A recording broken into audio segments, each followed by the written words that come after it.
So guys, continuing the dogfights with the new aircraft to see how they perform. Today we're gonna do the F-15I against the mighty SU-27, one of the best dogfighting aircraft in the game. It has incredible abilities, and yeah, it's gonna be tough to beat this thing. Of course, it is a heavier aircraft, but that's the idea over here with the video, right? It's to test the F-15I, which is heavier, but also has more power, so that we can actually have kind of a line of thinking on how it is against the SU-27. At first, we had a rule of no head-on shots, just to make sure we did a checkmate against each other.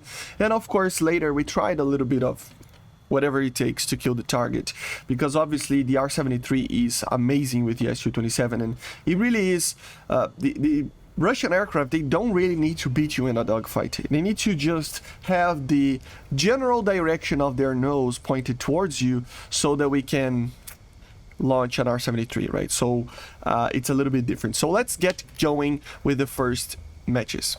So here we are, guys. The F-15I is an aircraft that can really beat anything if you know what you're doing, but it is very similar on the turning capability as the F-15C. It just has more energy retention, while the F-15C it's lighter, so it will be easier to do certain maneuvers with it, right? Against the SU-27, things change, because the nose authority of the SU-27 is a bit better. Of course, the energy retention will also be better on the F-15I, but the thing is, the nose authority of the SU-27 is so good that it makes it up for the loss of energy, right? So you can kind of turn more and control the turns more, while the F-15I can control its speeds a little bit better, right?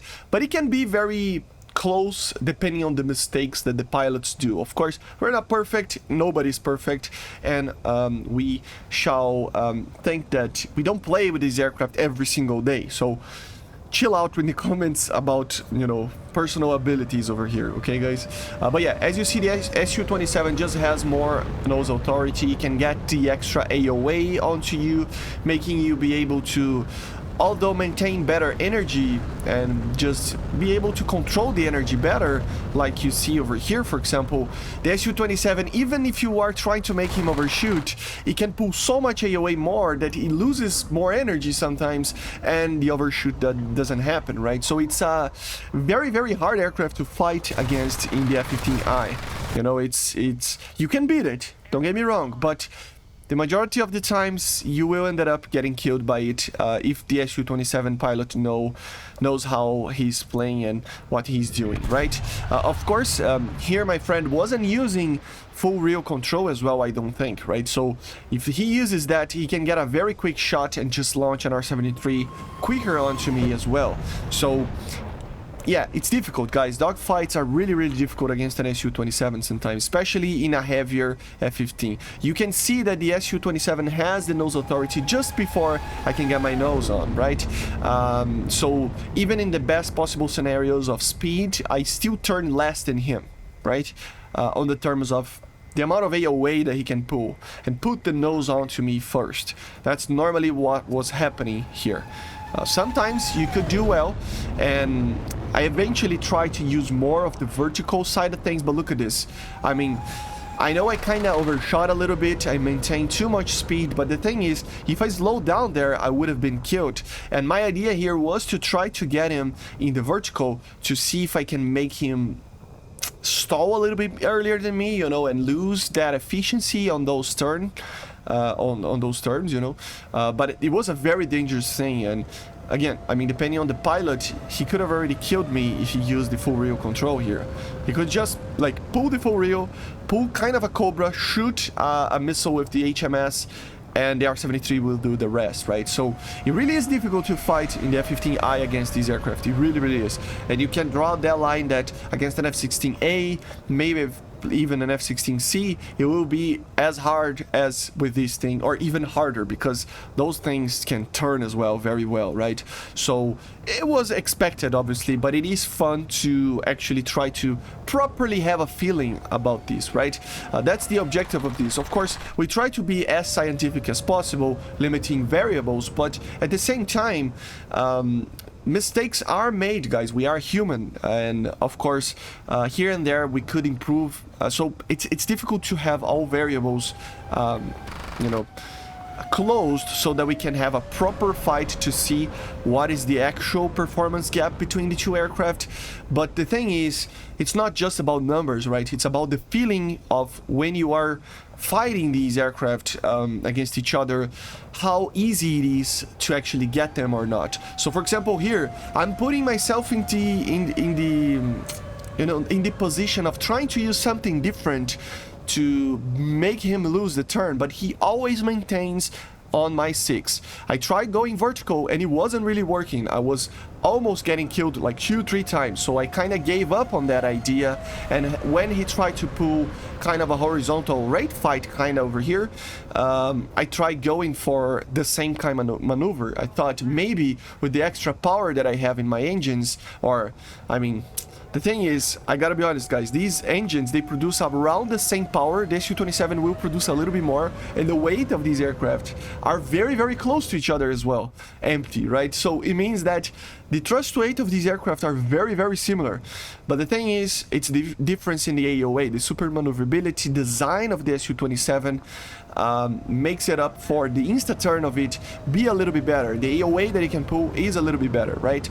So you just have to think about that. So again, I was starting to make sure that I was going to win there. And then he noticed that and he tried something different, making sure that, look at the amount of AOA. We cannot do head-ons, but he would have killed me just because of that extra AOA that he has. I tried to make him overshoot over here, but I just don't have the AOA, guys. I just don't have the AOA to really put the show on and really get the kill, right? So again, putting more AOA onto me, very easy to make me overshoot, and one mistake, you're dead. So that's the thing about the F-15I against the SU-27.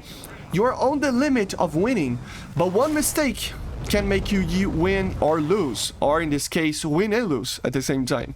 So it's one mistake. You've got to be really, really careful.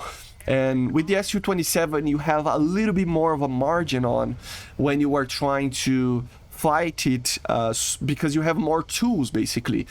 You have almost the same thrust rate, but at the same time, of course, the F-15I accelerates faster, right? I don't know if it's the aerodynamics or anything like that.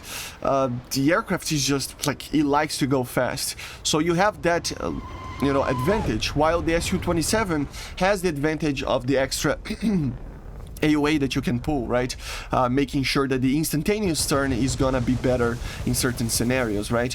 Which means that you can use these strengths and those weaknesses to make sure you win a dogfight against each other, right? And again, look at the instantaneous turn of these aircraft, of the SU-27. He can pull the nose onto me and I just cannot do anything. I'm in a dangerous position and I can get killed very easily, So we were trying to mess with some settings and stuff to get going and get a little bit of a more realistic feeling between the two aircraft, making sure that, everything goes off, you can fire R-73s, you can fire anything. So we are getting used to it. We ended up crashing into each other, so you can see that the F-15I can indeed turn very well if you get into the right speed, but the AOA normally is better for the SU-27. Just have that line of thinking in your mind. If you're gonna fight the F-15I, you need to know each of the enemies that you're gonna face, and with that you can basically have an idea of how dogfights should be like, right? Which of these dogfights you will play and everything, right? So again, I mean, look at this. It's not like the F-15I is losing by a lot. It's very close. It really is very, very close. But yeah, every single time we are kinda in the same level over here, because he's not controlling well his speed, right, like before. So it's really, really close. So no head-ons for now, and you can see that it's very close.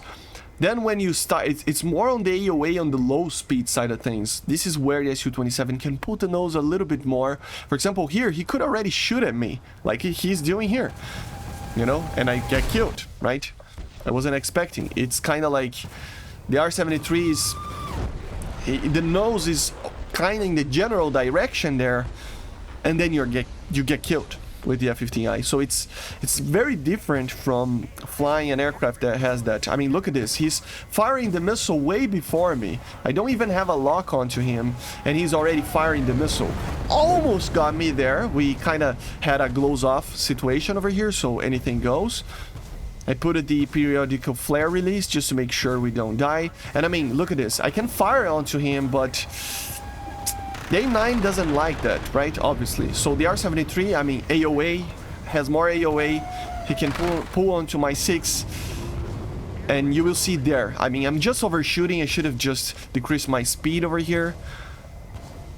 But I'm basically dead already. There's nothing I can do anymore. He's on my 6. I mean, I have to try to make him miss me, but yeah, it's basically that, guys. So SU-27 is still probably one of the kings of dogfight, but it's not like the F-15I will suffer. It really is amazing. Probably one of the best F-15s out there because you can do it all with it, right?